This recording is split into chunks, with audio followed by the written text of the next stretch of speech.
welcome. Thank you, everyone. Sorry we're running a few minutes late. There were some technical issues. Hopefully they've been sorted now. And if they have, then we'll have a video, a demo at the end. But if not, then it might be a bit of a shorter presentation. So, yeah, my name's Ben Worthy. I'm the OT technical lead for Airbus Protect. So I want to talk to you today about the Airbus cyber range, critical infrastructure, and how we can enhance resilience, minimize downtime, and look at really mitigating those high-risk scenarios within OT. So, quick agenda, the contents, OT standards and frameworks is where I want to start. What's the importance of OT standards? Then talk around cyber range, a bit of an overview on that. Think about training and simulation. I've got some cyber range use cases where we've actually used it with customers, and then, all being well, we'll have a live demo at the end. So, I guess this is a good place to start. This is really showing how we've got an increasingly interconnected system. We've got lots of different systems now being interconnected. So we know we've got OT and IT interconnect. That's been happening for a while. We're now seeing cloud. So seeing a lot of cloud within the OT space as well. So that's something that we're seeing from customers. That's a demand that we're seeing. So that interconnection is only going to get not worse, but more prevalent. Supply chain as well, that's a big issue. Everyone, I guess, is aware of supply chain risks, so really having a good view of what your supply chain risks is going to overall impact your business as well. So one way we can look at minimizing the risks to these sort of complex interconnected environments is looking at different standards. So I'm sure everyone's familiar with the NIS, the cybersecurity framework. Identify, protect, detect, respond and recover. NIS v2 has just recently been released, so that's now covering governance as well, which is a really good improvement. So when we're talking about risks, what we're talking about, I guess, is really understanding what those systems are that you have, what the components are within those systems, and also what data those systems are handling. We need to think about how we can discover those assets, so it might be tooling that we need to deploy to do that. Some level of vulnerability analysis as well. And then we can think about different levels of risk and maturity assessments. We can also think about pen testing as well. That can be really useful for looking at attack scenarios and threat modeling, different levels of simulation and training as well. Think about protecting then. So we've identified what the risks are. What do we do next? So yeah, we need to protect against those risks. So we look at those strategies to eliminate risks and vulnerabilities. It may be that we deploy technology, but we can also look at designing from the ground up, so secure by design as well. So that's making sure that we've got the right architectures in place. And we can also think about crisis and security operations management. So next in the list would be detecting threats. So again, we know we've got some, we might have an incident on the network. So how do we know that? How do we detect that? So we might have some OT-specific tooling, like a tool that will detect like spurious network activity. But what do we do with the results of that tool? We might need to integrate it into a SOC, so a security operations center. Vulnerability management as well is important because new vulnerabilities are being discovered all the time. We'll get CVEs published for new vulnerabilities. But what do we do about that? We need to make sure that we're aware of that. We assess, is it relevant to our system? And then we have some level of management of those vulnerabilities. And then we can think about what do we do to then respond to that incident and then recover from it. So that's really all around business continuity planning and having those strategies in place to be ready to answer when that situation occurs. So yeah, that's all, I guess, fairly well understood. Certainly from a NIST CSF, cybersecurity framework point of view, that's not OT specific. But if we then apply the NIST SP882, which is, I guess, guidance specifically for OT systems, then we can make that framework very much OT specific. You may also have heard of IEC 62443. That's definitely becoming more and more common within the OT world as well. So this is it's a very wide-ranging standard. It actually covers lots of different areas. So from creating a cybersecurity management system through patch management strategies, it talks about risk assessment methodologies through to component level design. So it's a very thorough standard. But one really interesting feature, I think, is this concept of security levels. So I think it's come from a safety engineering background, because safety engineering thinks about different levels of protection for different assets. Not all assets are the same. Not all assets have the same risk. So within safety engineering, we think about SL, safety levels. 62443 talks about security levels in the same way. Not all assets need the same level of protection. Some assets are more vulnerable, or they control a more critical process, or there might be more specific threats, more high-ranging threats to those systems. So we choose the right security level for each of those areas in the plant. So you don't treat your whole plant the same. You look at it in different zones and then say, this is the most critical area. We'll apply the stronger protections here. This is just a supporting part of the system, so we can introduce lesser controls there.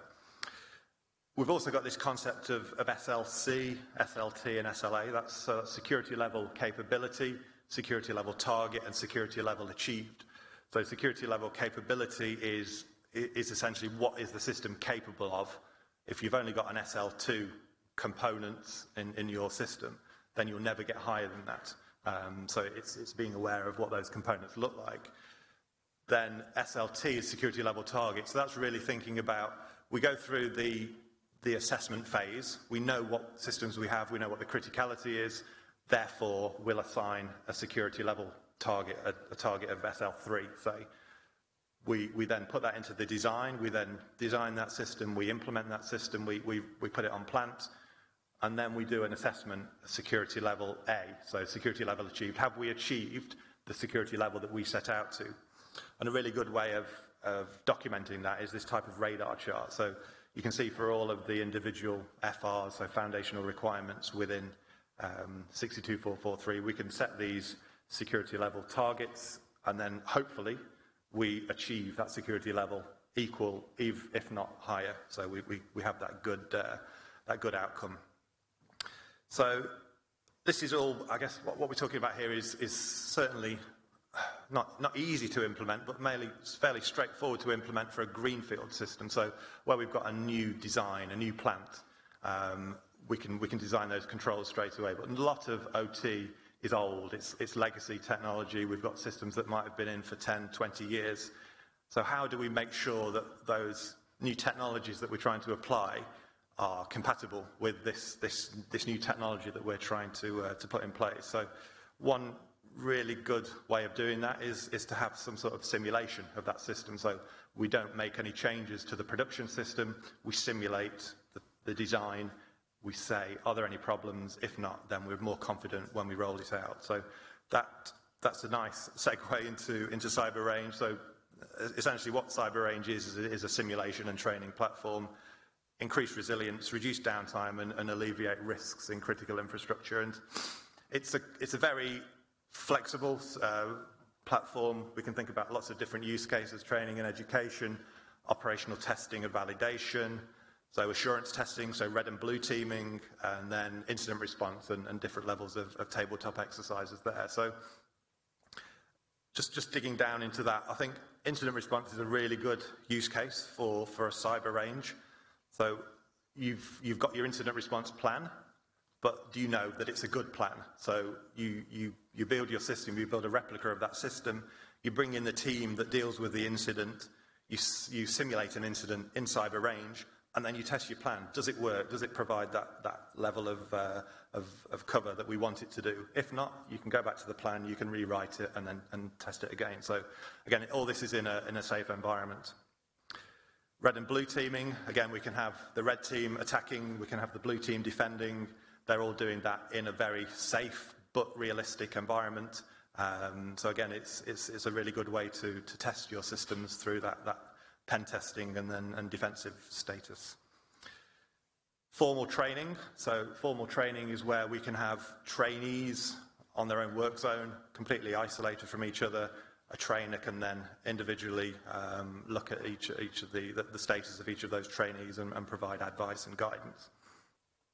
And then operational testing, I think, is a really interesting one for Cyber Range, because this is really what I was talking about before, if we're going to make changes to our system, how can we be sure that those changes aren't going to impact the production system?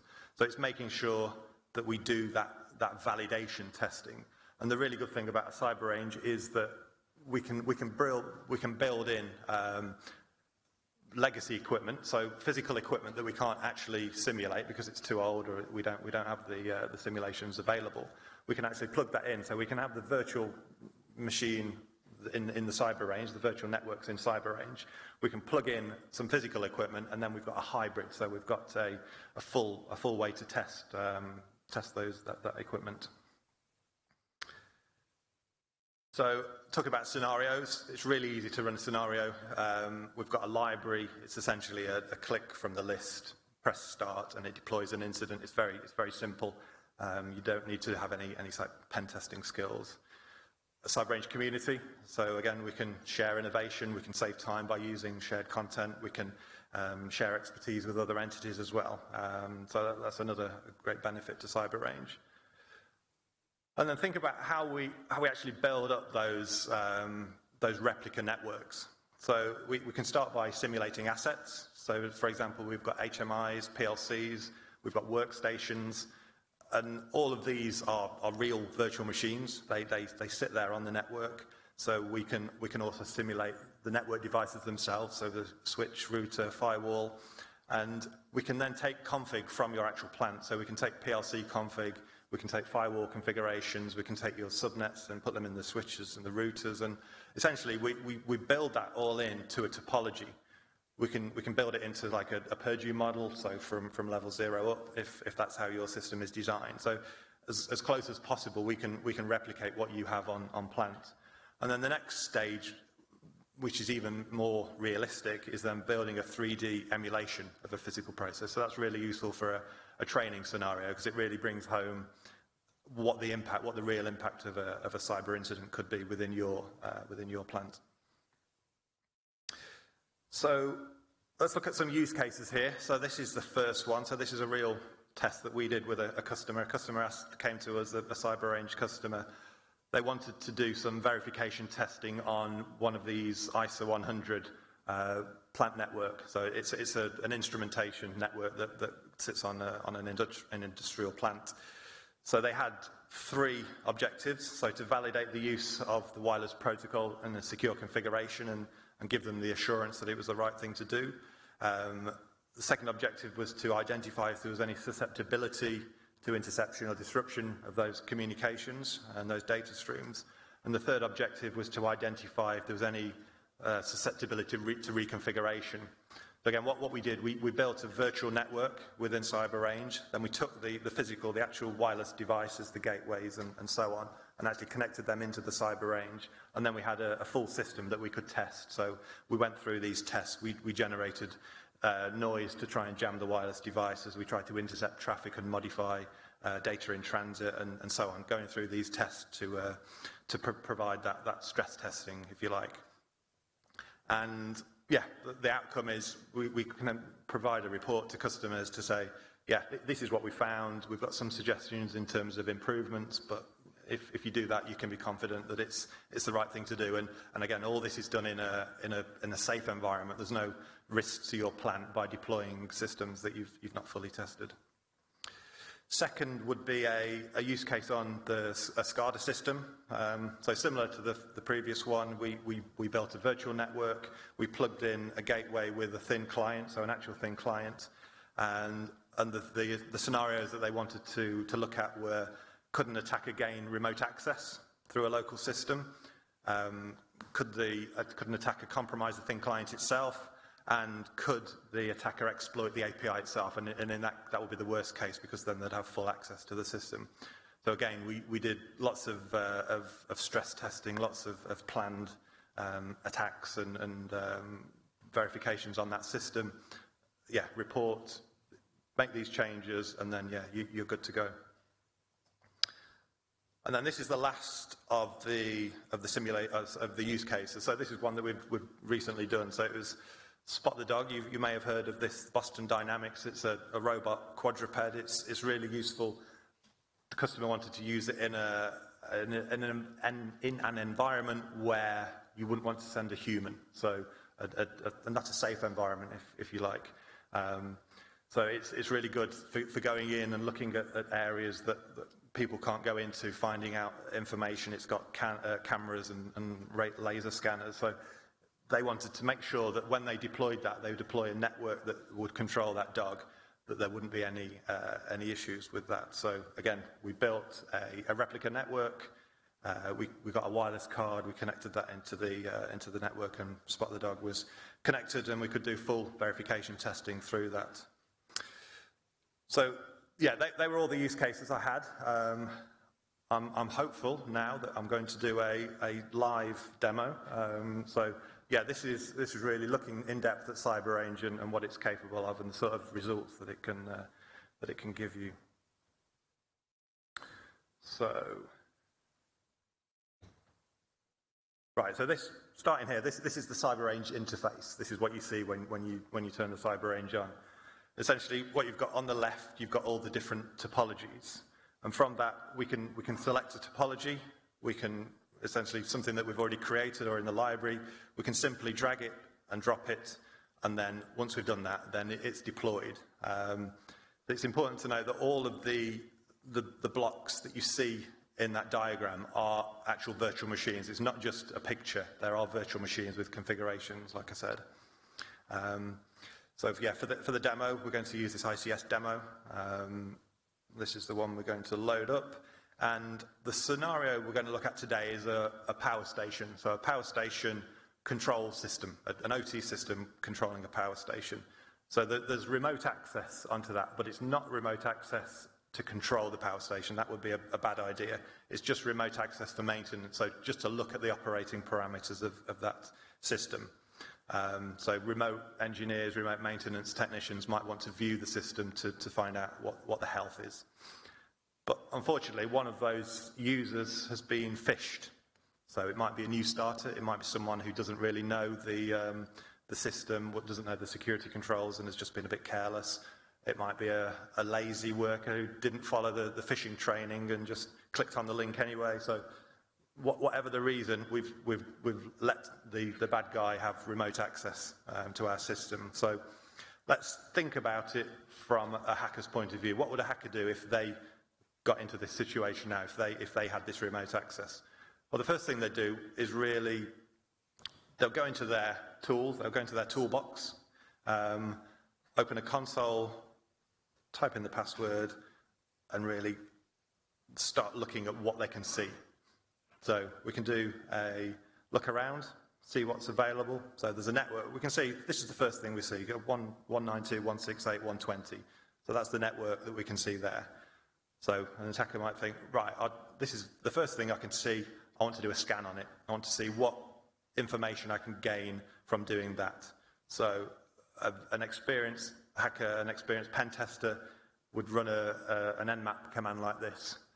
But what we're not trying to do with CyberRange, we're not trying to teach people to be pen testers.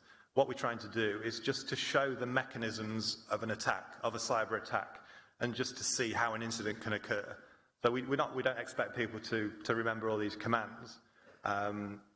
So the benefit of CyberRange, as I said before, we've got all these in libraries. So instead of typing out all those long string of commands, we can just go to the library. We can choose the list of scenarios that we've already got, that we've seen earlier. And there's a whole list of different scenarios. So if we look down the list, we can see things like man-in-the-middle attack, there's a WannaCry, art poisoning, brute force, what else have we got? Yeah, DNS spoofing, you name it, it'll be there. Intent scan is what we want to do today. So all you do, you click on intent scan, you click on your attacker machine, so you say this is where I want to launch the attack from. Simple as that.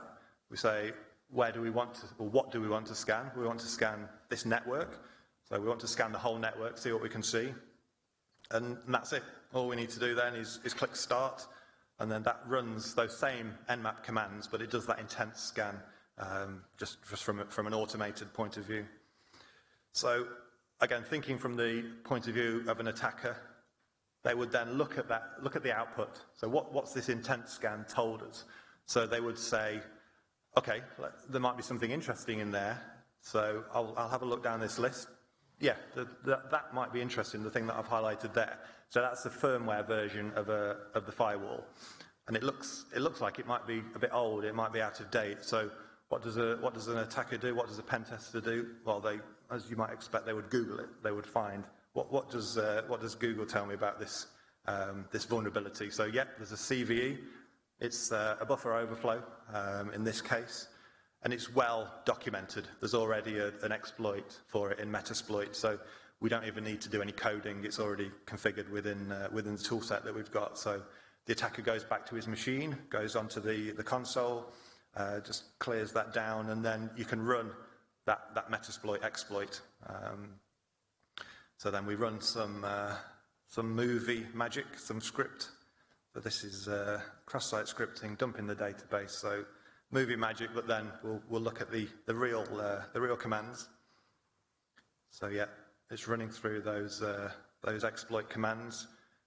And at the end there, I don't know if you can see that detail.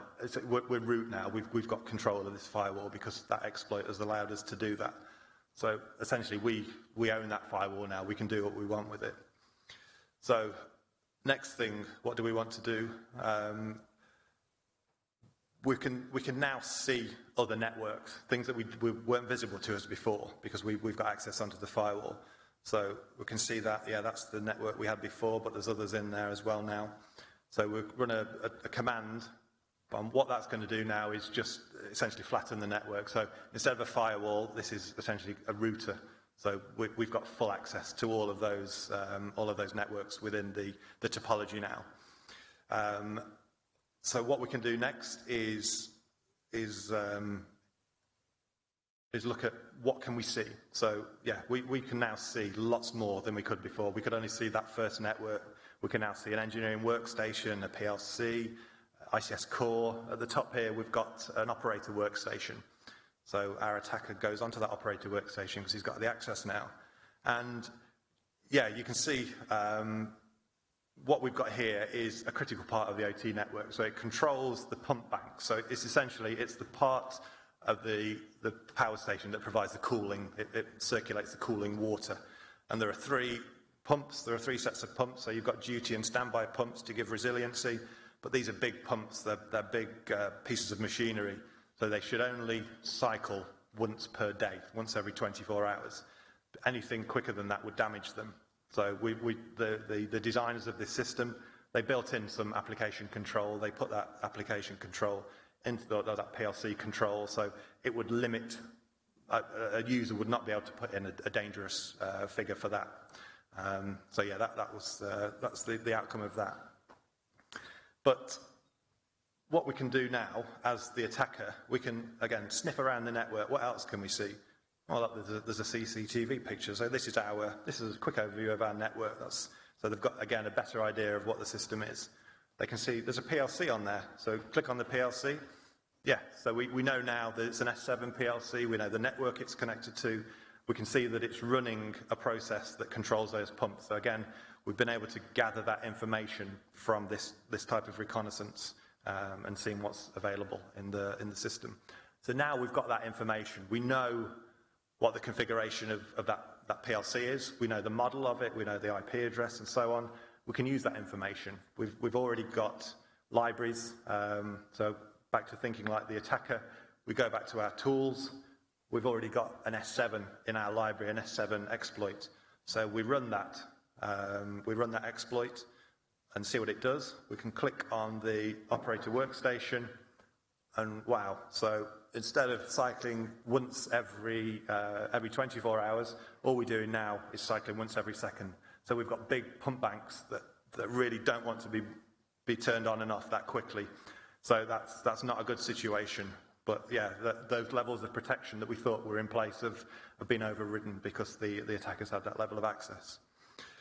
So we take a look at the CCTV, and that's a bad day for someone. We've got a fire in the pump house now. Half of the power station is down because it can't provide the cooling water. So yeah, someone is not having a good day. So you can see along the list of parameters at the top. we can configure those parameters to provide that level of input from your real system. So we would do a business impact analysis of your system as part of that risk assessment and really understand if you were to lose half of the power station, if you were to lose those pumps, what would that mean in actual financial value? So we can configure that, and then you can see that number is accumulating at the top. And so, again, in a training scenario, that really provides a great level of insight to people that are being trained to say, actually, it's not just a theoretical thing. If someone got access to the system, this is what the outcome could be. So, yeah, that was, thankfully, my demo worked, the video worked, so that's great. So, yeah, just to wrap up for me, benefits of CyberRange, it's a completely open, customizable platform. So, as I say, we can simulate those assets, we can simulate the scenarios in there. In fact, one thing I didn't mention before is that we've got the picture there of the physical unit, so it's a physical box about so high.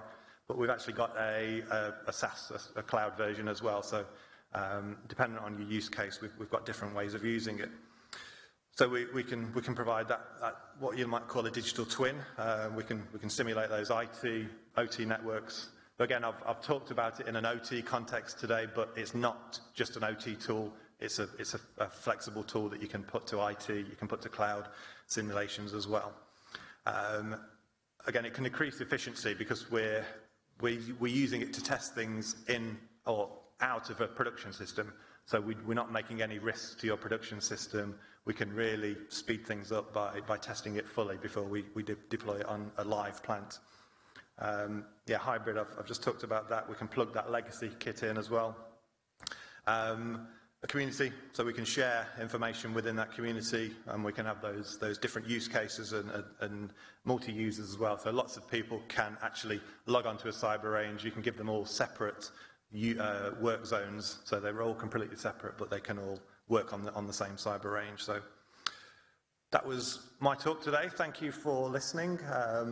My LinkedIn is on that QR. There's a QR code to contact Airbus Protect as well. So thank you for your time today.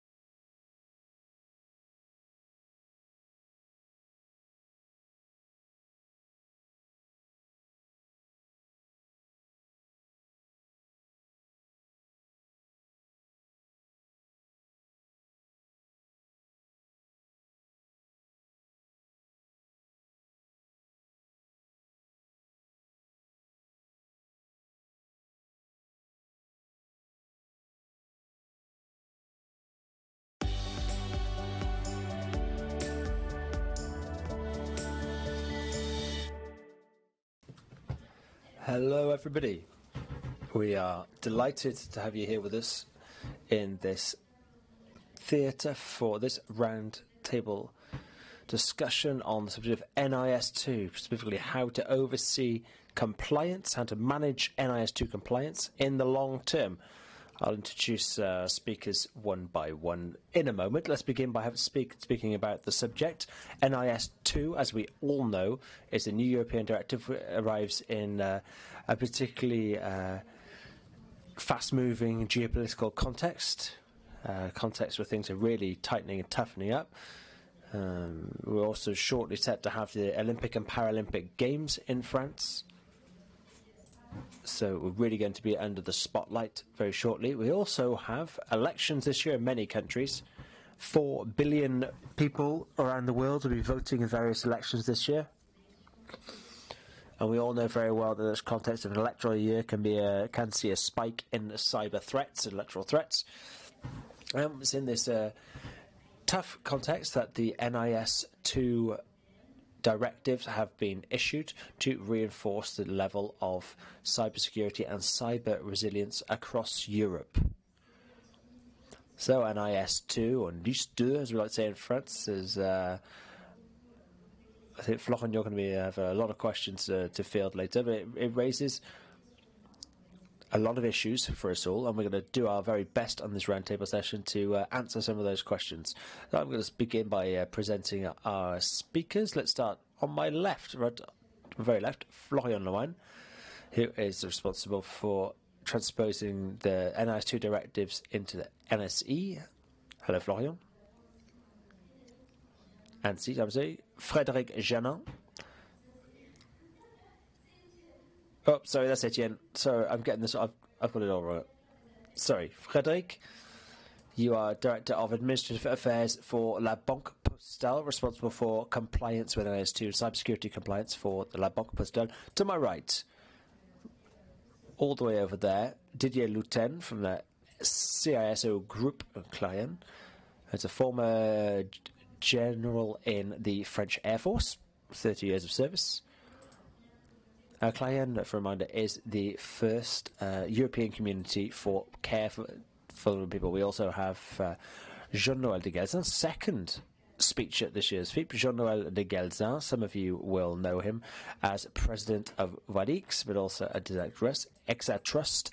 Exatrust is dedicated to promoting its members and their role in creating an equitable ecosystem for a European champions of cybersecurity and cloud computing. And last but not least, we have Etienne Lacour,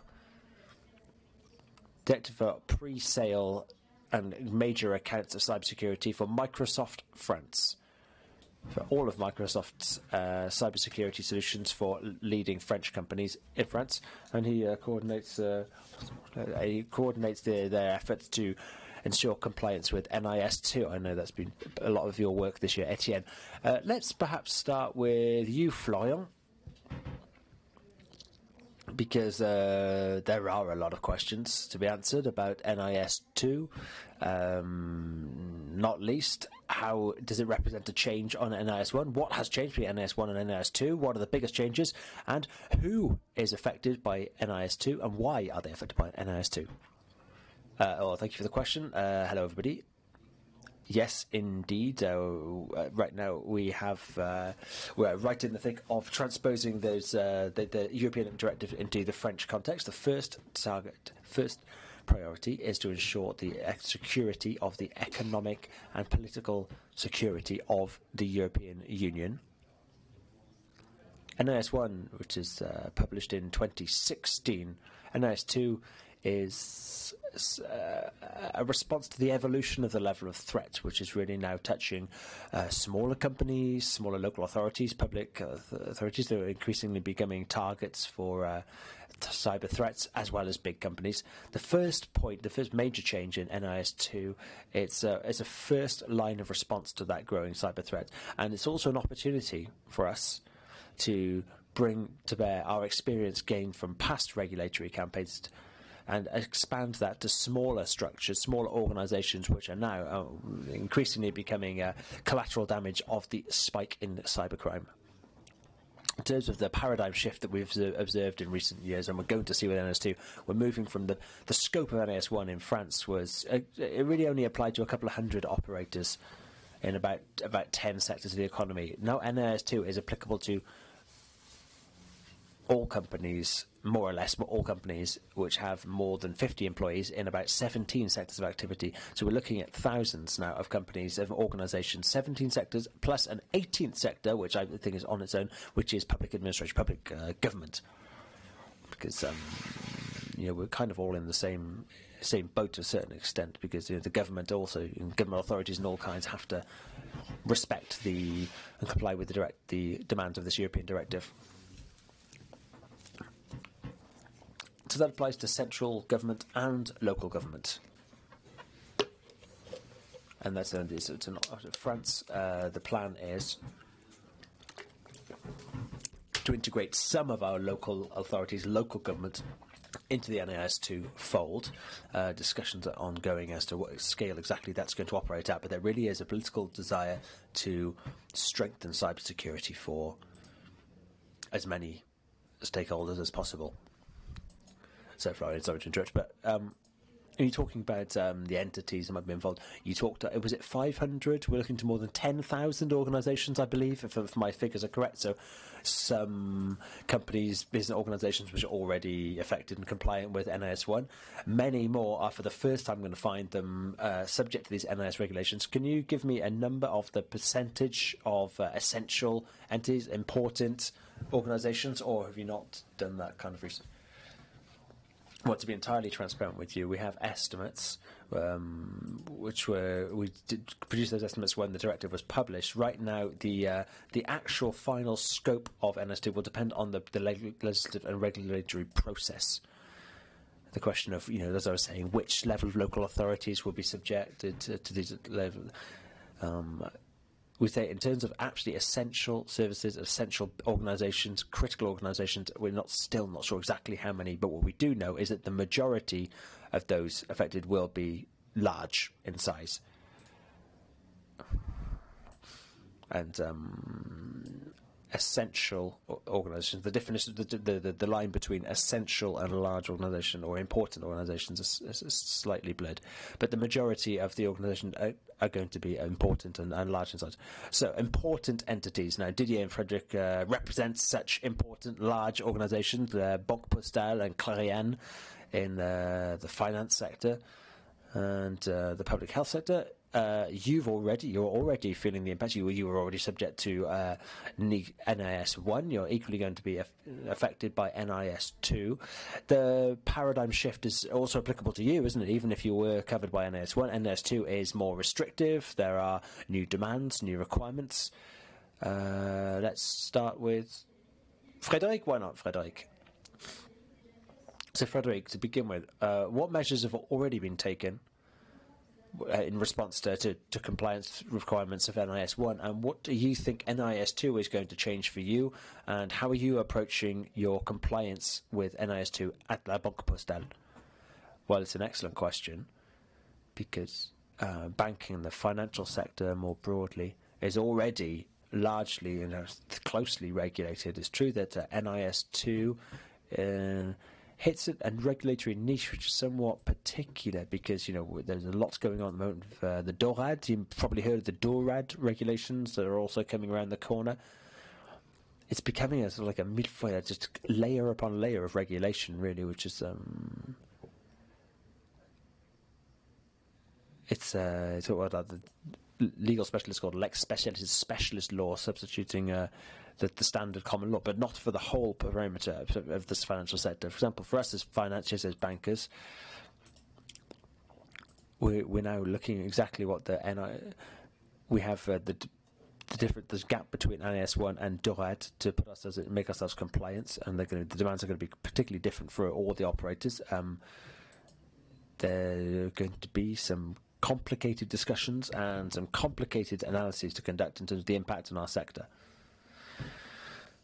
Are these decisions been making at the highest level in your organisation, at La Banque Postale, at the most senior executives, saying, right, given that DORAD is a more specialist act aimed at the financial act, are we going to choose to focus on complying with DORAD, or are we going to focus on NIS2? Who's making the decisions?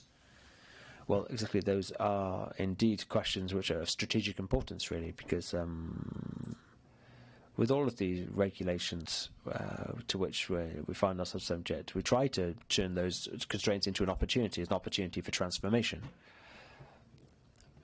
I can't talk about all the regulations because there are so many of them, but it's true. The idea is always to use these as springboards, as opportunities for further transformation and to improve our overall global degree of maturity. We try to do a little bit more than simply comply with the minimum requirements of the regulations. We try to do better, go further to improve our total level of maturity.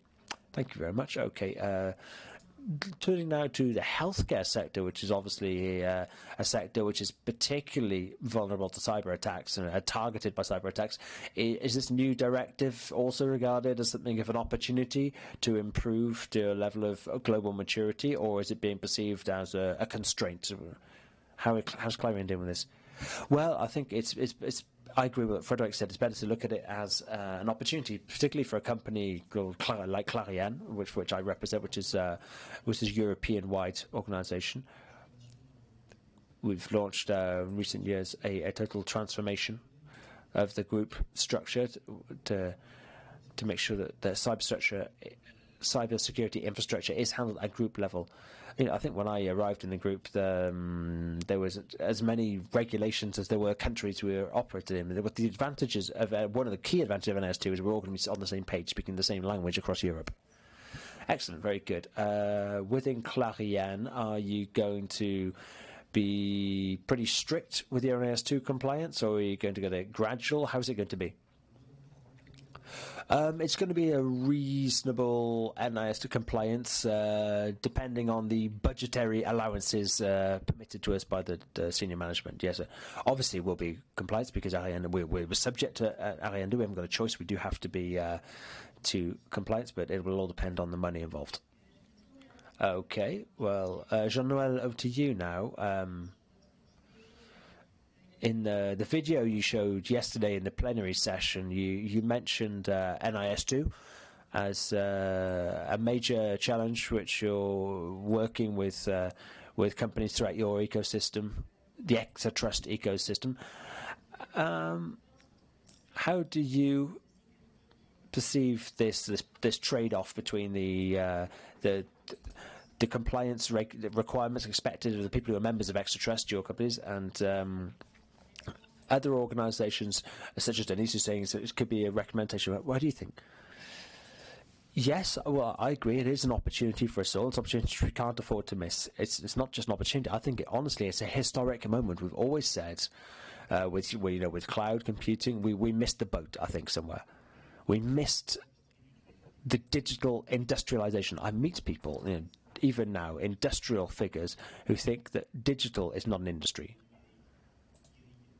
Yes, digital touches every area of the industry, and digital is an industry apart on its own. As American leaders, Apple, Facebook, Google, you only look so far as them. So it is an industry, and I think we are lagging behind here in Europe. We have been thus far, but now there are certain areas where cybersecurity, we're talking about digital control over our lives. We're looking at the future. We're talking a lot about artificial intelligence, where cybersecurity is going to play a role as a moderator and controlling influence. I think we can't afford to miss the moment we have, the historic opportunity we have. How do we make the European digital industry to work for its users who need compliance, not just for the purpose of regulation, not regulation, but because we were lagging behind. We've been behind the curve so far. Since this morning, I have a child who's in middle school.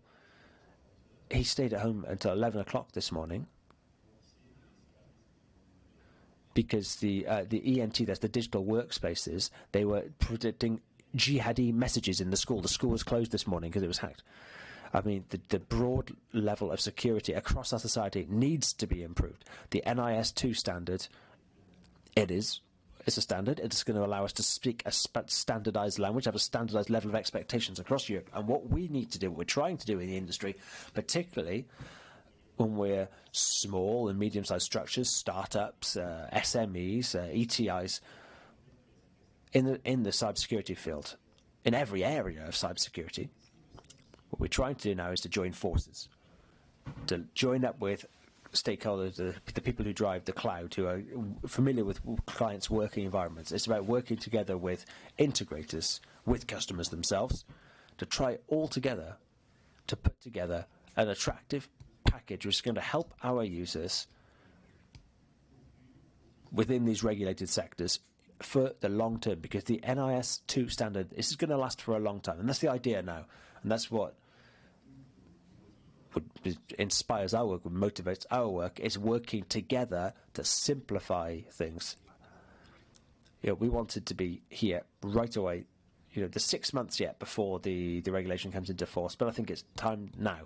And the noises we're hearing from larger organisations, they're looking forward to it. But it's not just larger organisations that are going to be affected, because everybody in this everybody's interconnected, everybody's affected, and we all need to make the change now.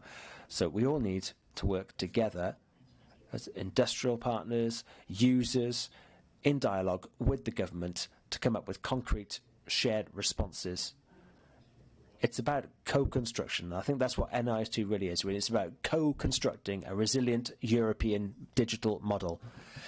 It's interesting you mentioned ecosystems, a very important concept. It's something that we've heard a lot across different speeches and sessions throughout this conference these last couple of days, that the importance of public-private partnerships and of strengthening the broader ecosystem, whether we're talking about big actors, major stakeholders, or smaller organizations. Etienne, as a representative of Microsoft, how do you plan to collaborate with smaller agents, smaller operators, and how do you help your customers? How are you working already to help your customers comply with NIS2? Well, I do confirm what Jean-Noël has just said. I agree, Jean-Noël. It is an industry. Digital is an industry apart, as well as irrigating the rest of the economy, as you've so rightly said. But with Microsoft or any other cloud supplier, or supplying a cloud as a service provider, we have a certain number of obligations. Of course, we legally have to comply with all of those regulations. We always want to be compliant with all the regulations within the territories which we're operating and where we're providing services. In Europe, for example, it's UDB, General Data Protection Regulations. You've got DORA coming around the corner. We always, in all of these cases, we need to be compliant with these responsibilities that we have as a cloud provider, as a consumer of services, typically as software as a service. Much of the responsibility is shifted to the data processor, so Microsoft or whoever happens to be your cloud provider, and it's our job to provide solutions to help customers ensure their compliance.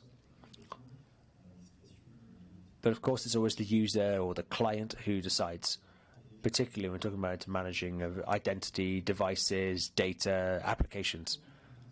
But when users or clients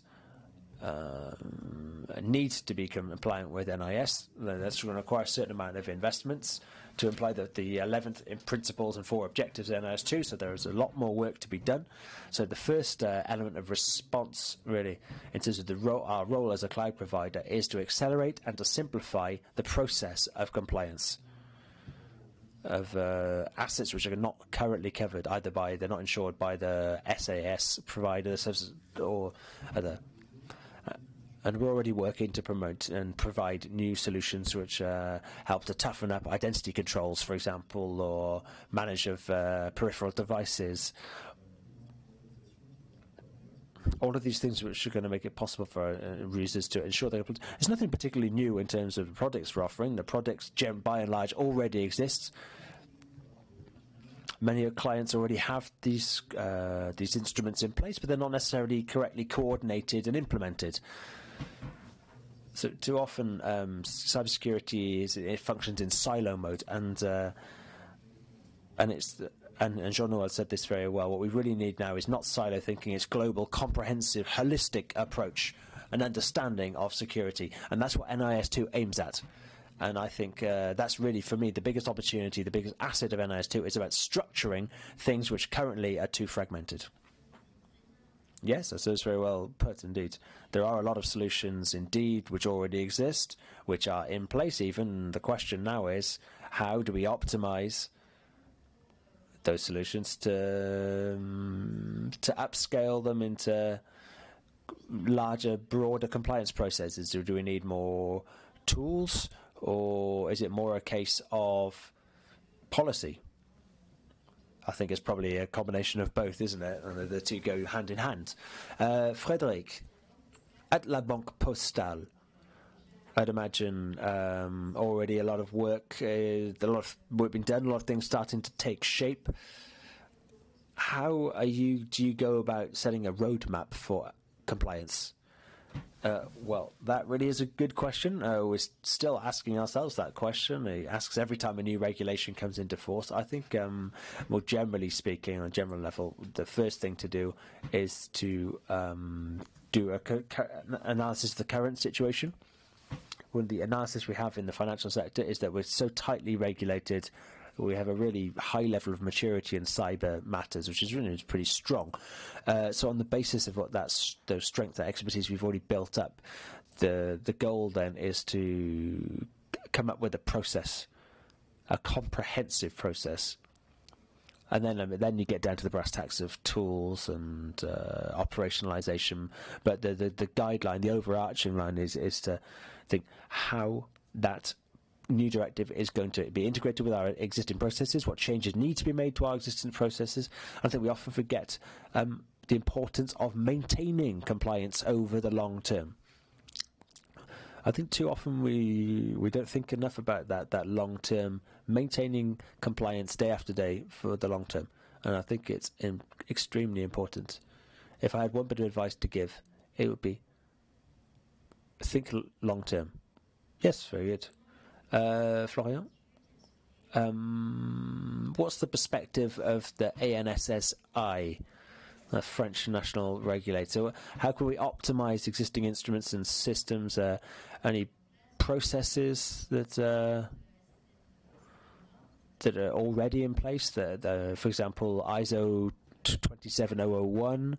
A lot of people, I think, are saying, "Oh, look, I've already put in these processes. I've already complying with ISO 27001. Does that give me perhaps a bit of a head start towards compliance with the other issues?" Well, before I take that specific question, I could perhaps just a little point about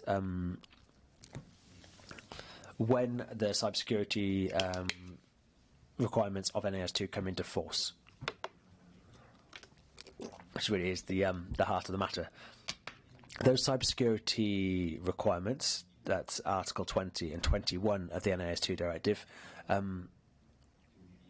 we've been working for months now on putting together a handbook, a reference guide. That reference guide hopefully is going to be published very shortly. We've already submitted it to professional federations for consultation purposes. That's late last year, in fact.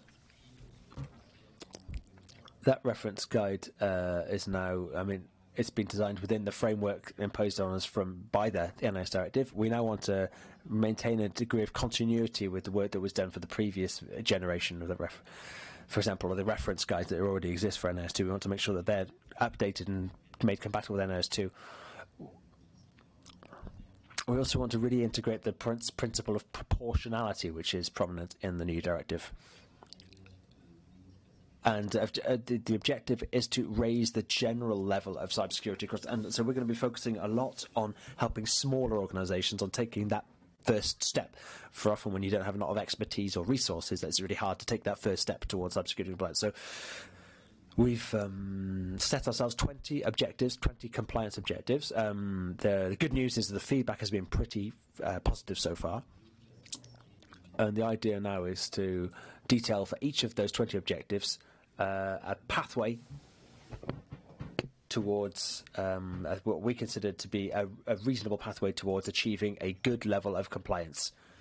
And that roadmap will be available to everybody, including industrial partners, to help them to create services and solutions which are compatible with NIS2, but also for those concerned by it to help them and give them an idea of the different milestones and steps to be taken towards compliance.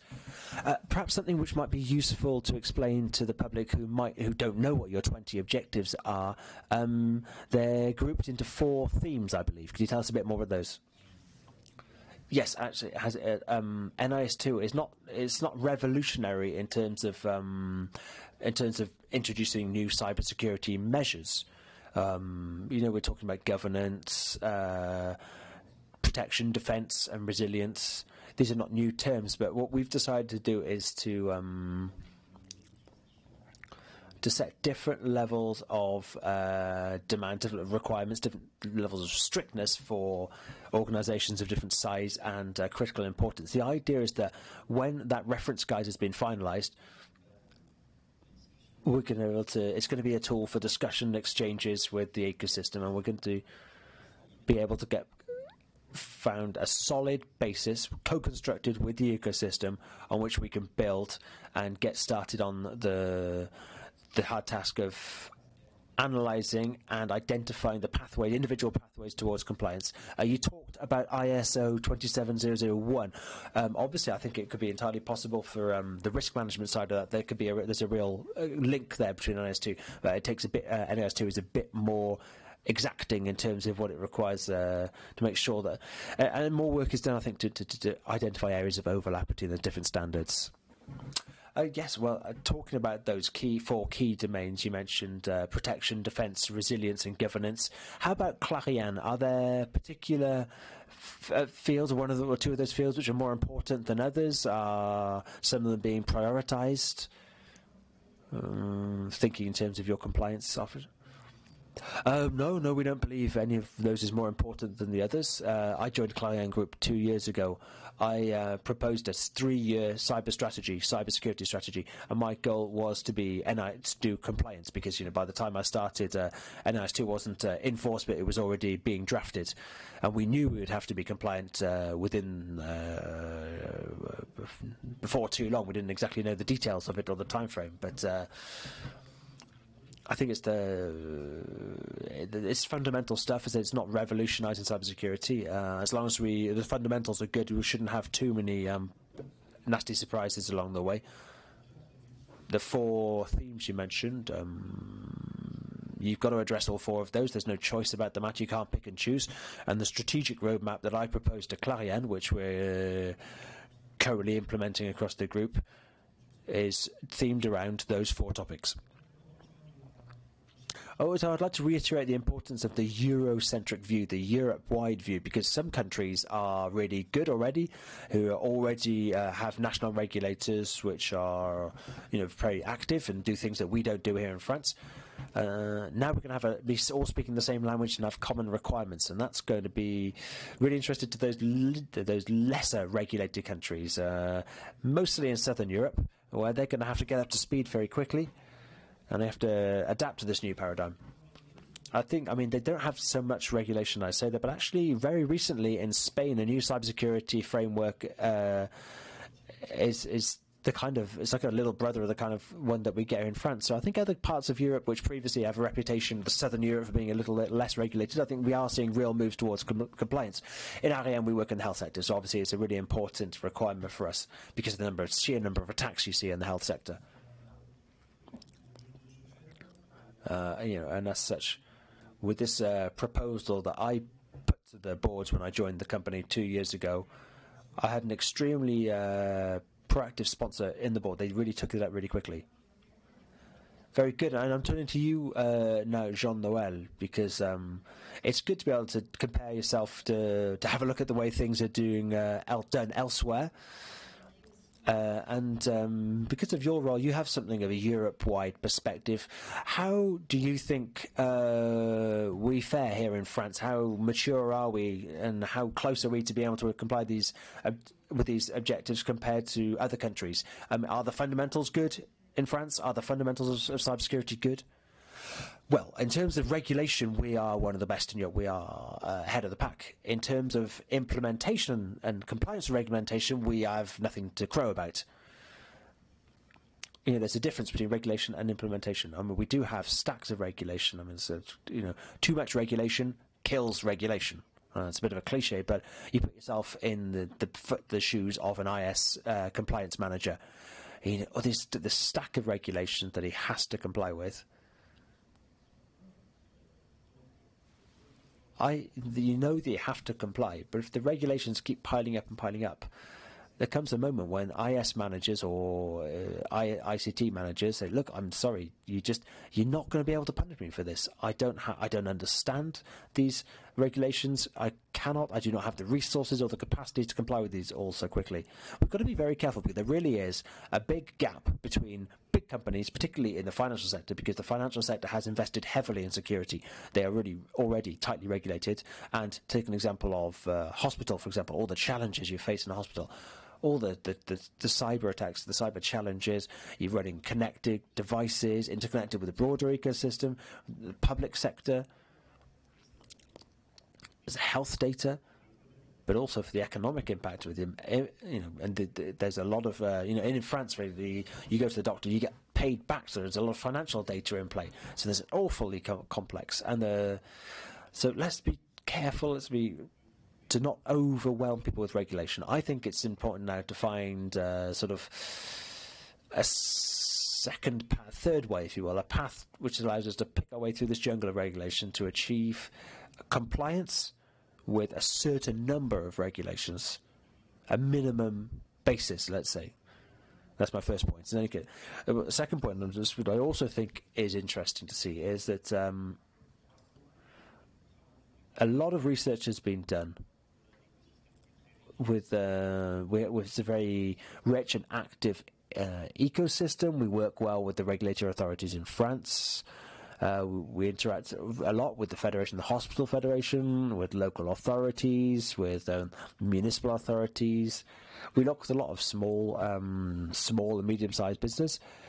A lot of startups and emerging, developing businesses who are suppliers to big groups or subcontractors of large groups. So there are all these connections, or all these relationships which exist. The fact that we're soon going to have these common applicable standards which apply to everybody, that's going to be interesting. And I think we could do a lot more to simplify the path, simplify the roadmap, make that route simpler, to make sure that information managers and data managers, a lot of their work is based on their experience, exchange with others, and interaction with colleagues and fellow partners. And I think it's important not to neglect the impact and the importance of the ecosystem, including when it comes to crisis response, crisis management, responding to attacks, responding PCAs, PRAs, really concrete things which require human intervention. So I think, de facto, it's going to bring us closer as industrial firms to the users and the clients that we have. As you rightly said, building it is one thing, running it is another.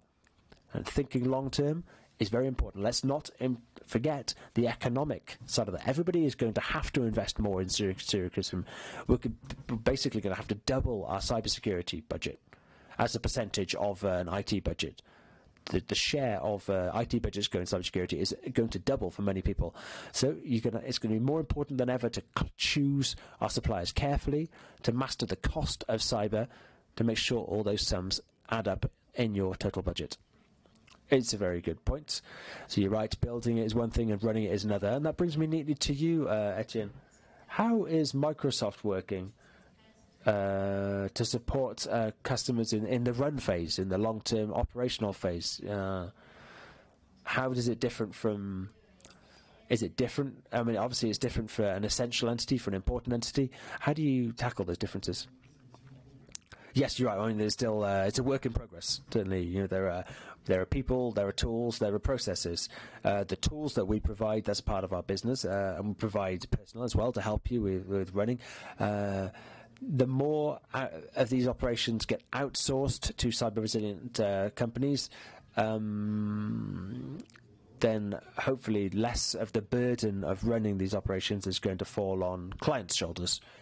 Particularly with some of our instruments, in a lot of our customers, continuity plans, business continuity plans, recovery plans, incident report plans. These are not things which people are necessarily expert in. So obviously that's it's our job to be compliant first of all. That's the first thing, is to make sure that we're compliant. But when it comes to helping customers with the run phase, with the authorization phase, it's about providing the skills and the expertise, which is the lightening the load, the burden borne by our customers. The second point I want to make is about audit and measurement.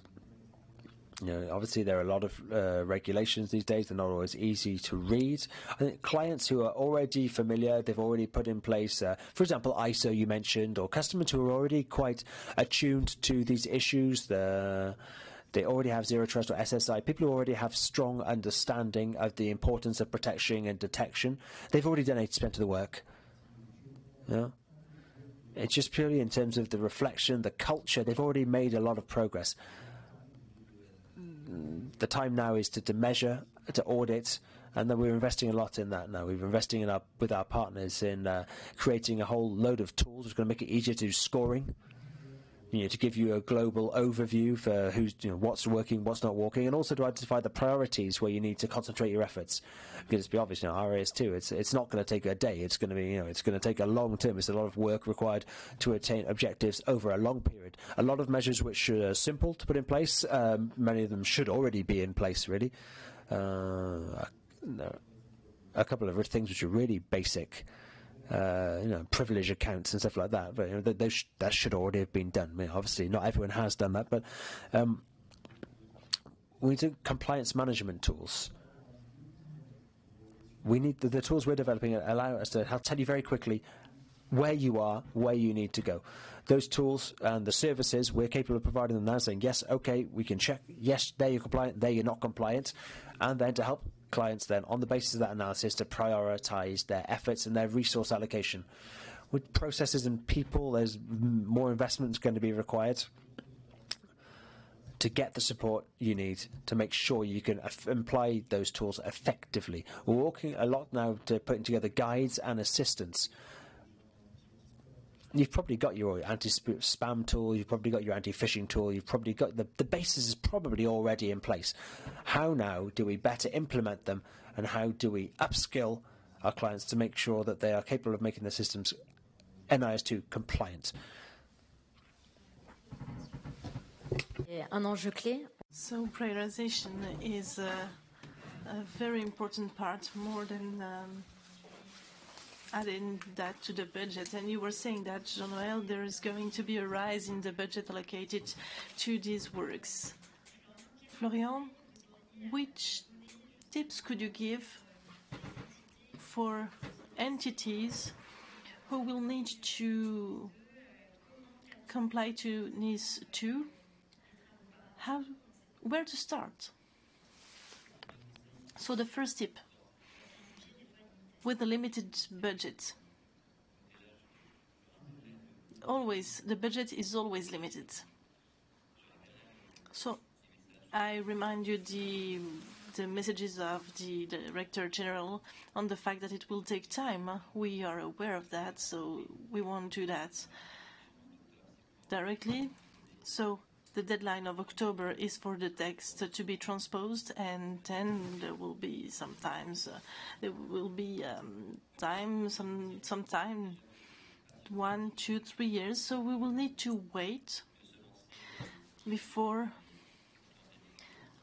launching new works. The referential has not been published. The level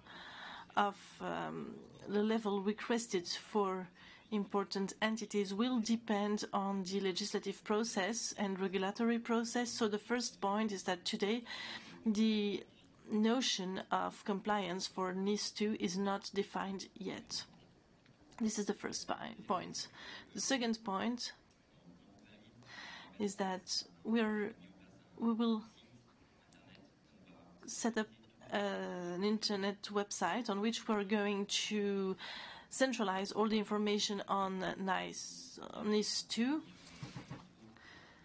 And please go on this website. It will be also a means for us to convey all our information, and once the text will be published, we will have a clear target on the level to reach. And in order to prepare yourself, you need to have hygiene regulations for SMEs. We already have guidelines for some basic measures, really good guidelines. Yes, for essential entities, it's in the continuity of NIS 1, so we already have guidelines.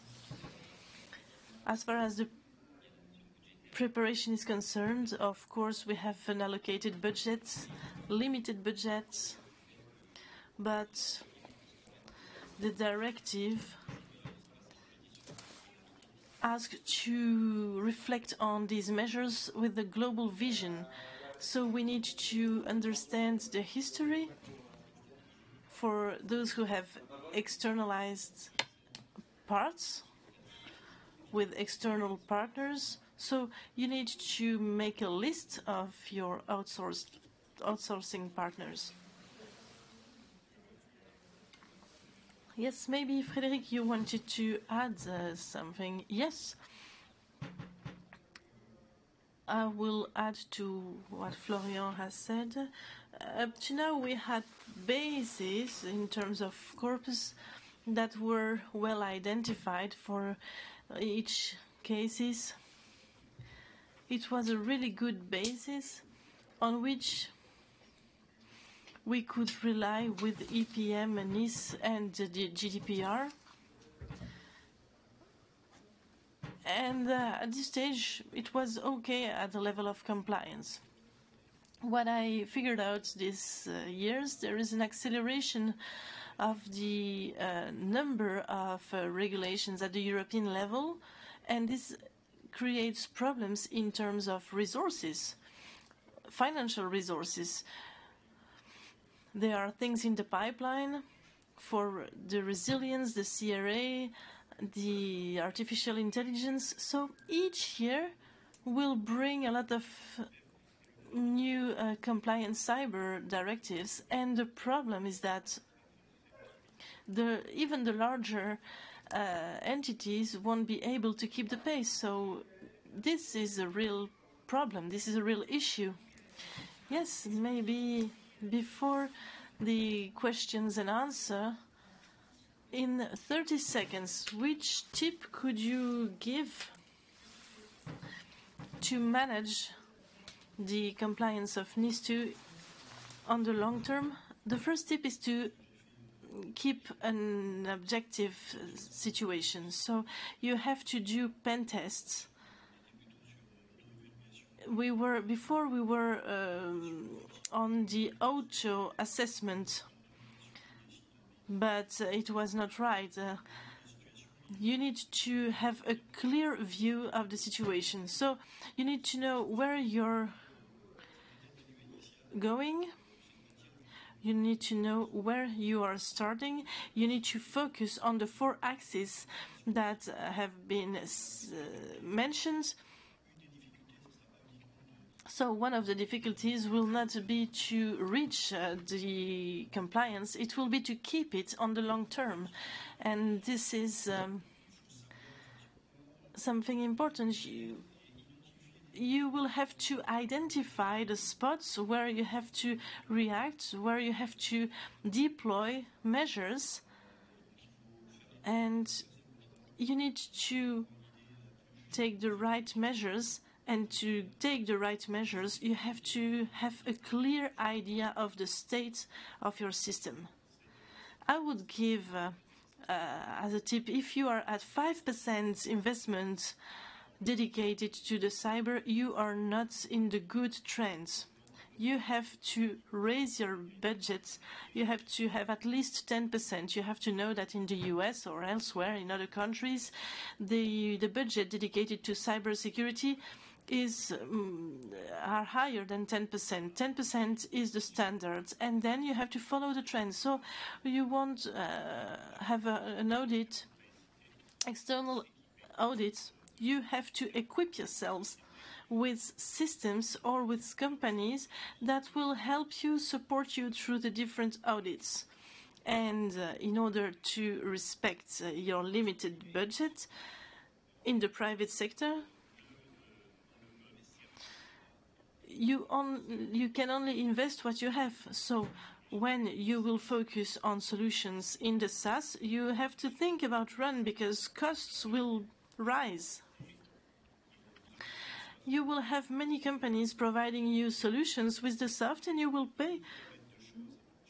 And the more thing you will put on the same clouder, and if you have free soft, you will pay elsewhere. So I would also advise you to make a difference between security and control.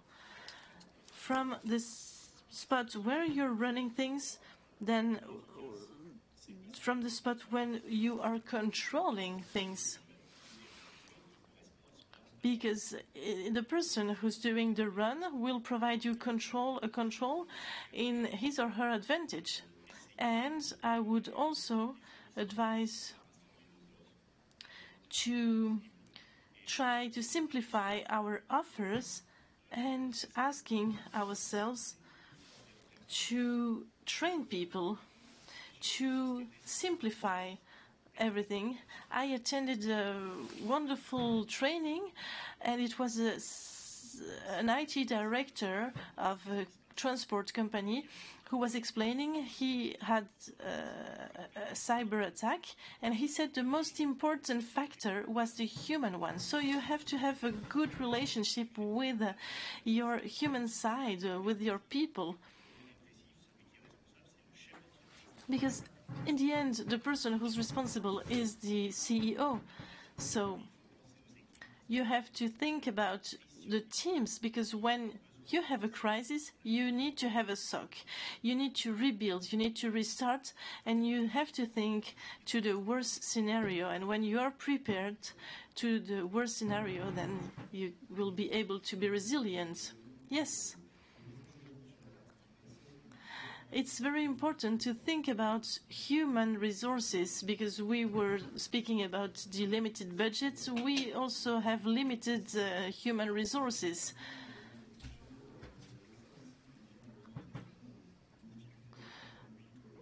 We always have difficulties to set up the runs because we are lacking people, and so you need people who are experts. You can also outsource, and a company can't manage a SOC 24 hours on 24. So you need to outsource, and the hackers know that very well. And other elements, you will have to invest on artificial intelligence. This will allow you to relieve your technical teams for them to be able to focus on real alarms. So this was a glimpse because it is the topic of the fair, but it's really important because today this will allow to the partners working in SSP or to the clients to work with a limited budget and to switch to go further in terms of cyber monitoring and cyber control. Thank you all, and now we will hear the questions from the floor. Are there questions from the public?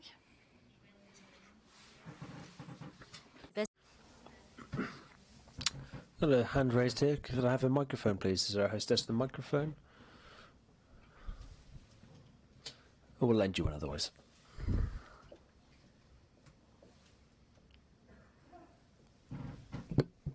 Hello, everybody. Thanks very much for this discussion. It's really interesting. I was really looking forward to this one. My question is mostly for you, Florian. This was mentioned during the discussion.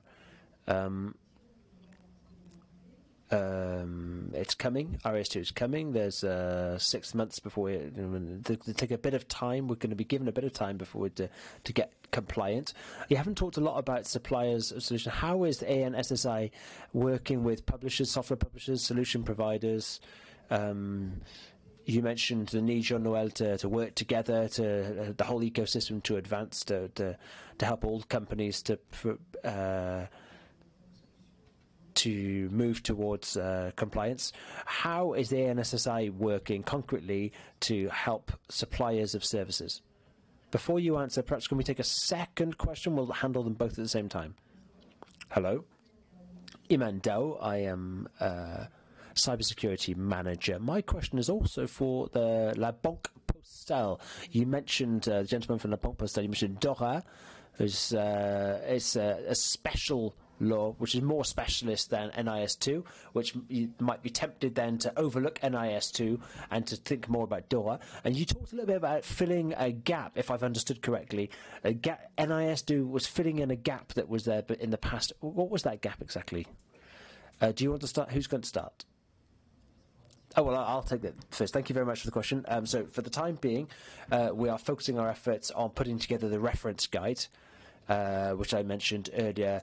The aim of that reference guide is showing a pathway, a route map towards compliance. It's not going to be one size fits all, but it's at least something to start with. It could be used by service solution providers, as you mentioned, to help them to find the most pertinent way for them to achieve compliance with NIS2.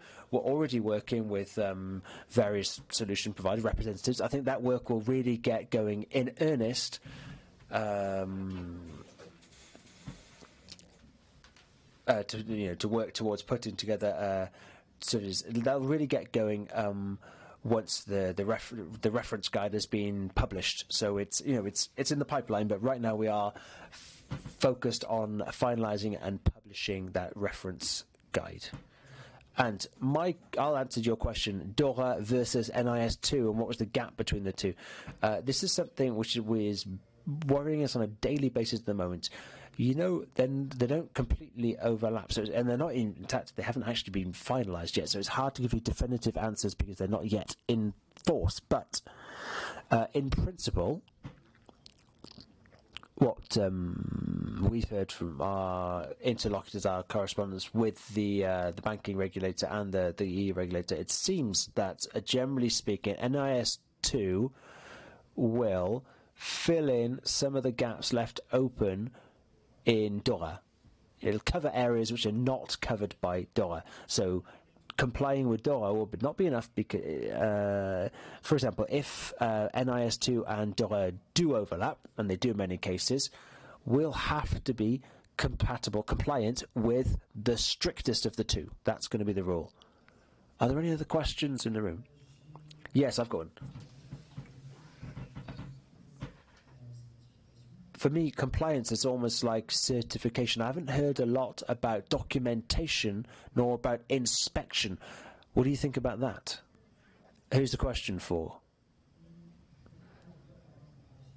Yeah, and on CN Society, if you want to, but I think everybody's probably got an opinion on this one. What about inspections and checks?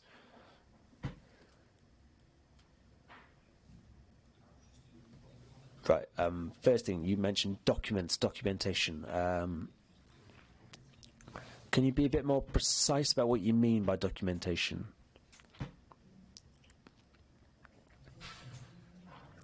If you're going to have to prove, aren't we, that we have to prove that we're compliant with these regulations, so you're going to have to explain what you've done, and that's going to has to be documented. The actions have to be documented, and you have to put in place checks, inspections, and make sure that the things that you've said you've done have actually put in place.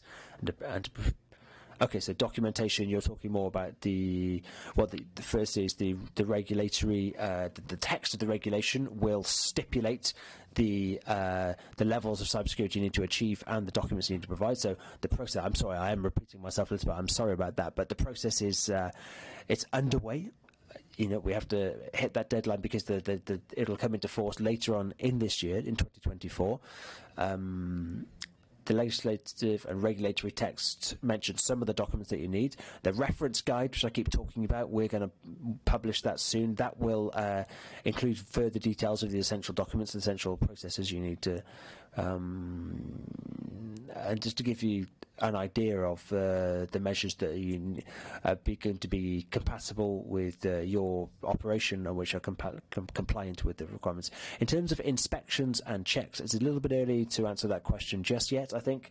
Again, the director talked about this a little bit this morning. I know the objective, it's not just on 17th of October that they're going to start immediately inspecting and checking everyone's compliance. ANSI's position is always the same. It's about support. We prioritise support and assistance over inspection and punishment. So I understand there might be some anxiety about the potential for compliance checks and the potential penalties too, because the directive does include punishments, and then that's entirely legitimate to be worried about that. But the managing director, who's very clear about this morning, he wants to be reassuring and say that we're more interested in support and transformation. The primary objective is to improve the levels of cybersecurity. And you're aware that it's going to take time. It's going to be a gradual march towards compliance.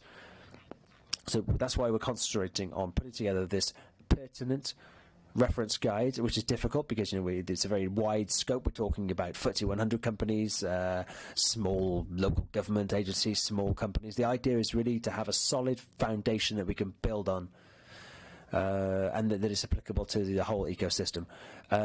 Inspections, compliance checks, that's something that will come later, but the priority is not there. It's not punitive. The idea is to make the regulations clear for everybody. I would actually to add something for you. It's difficult for the regulator to say this is the right solution, that's the right solution. We've been working hand in hand with the NSSI and other organisations, other certification for a long time to have our products certified and to make sure that our products are compliant. One thing which I think is really interesting to remember: use certified solutions. If you use a solution which has already been certified by the ANSSI or other regulatory compliance bodies, as a supplier of solutions, I don't see that very often in the purchasing directives of my clients. Very rare do I see that they're asking for ANSI certification or Secnum Cloud certification. Or even companies, in fact, especially companies like Microsoft or Google with their cloud services, they're getting their cloud services certified right now. A lot of the software as a service people that we represent, a lot of them are certified, and I think those certifications are really useful because the ANSSI and other organisation bodies, they issue those certifications. They are a guarantee of the compliance of those projects. Perhaps one thing, because the photo of Didier. Sorry, people are raising questions. Sorry. Yes, that's right. I've changed my face a little bit. It's something that could happen if you think too much about NIS2. Your hair might go white all of a sudden. Yes, if you're talking about using certified products, yes, of course. But products and solutions are at the heart of it, of course. If they're certified, that's all the better. The European level, those certifications are recognised, but I'm head of a cyber department. We're working on a European scale.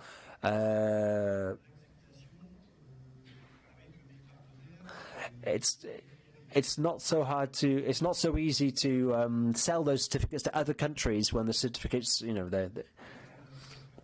So you need to be pragmatic in your approach, because from what we understood from the Director General of the NSSI this morning, we're looking at a 3-year adaptation period, a 3-year adaptation to compliance period. That's not a lot of time to comply with such a strict directive. So yes, I think certified products could help save some time, but in other cases there aren't certified products, so you don't have that option. So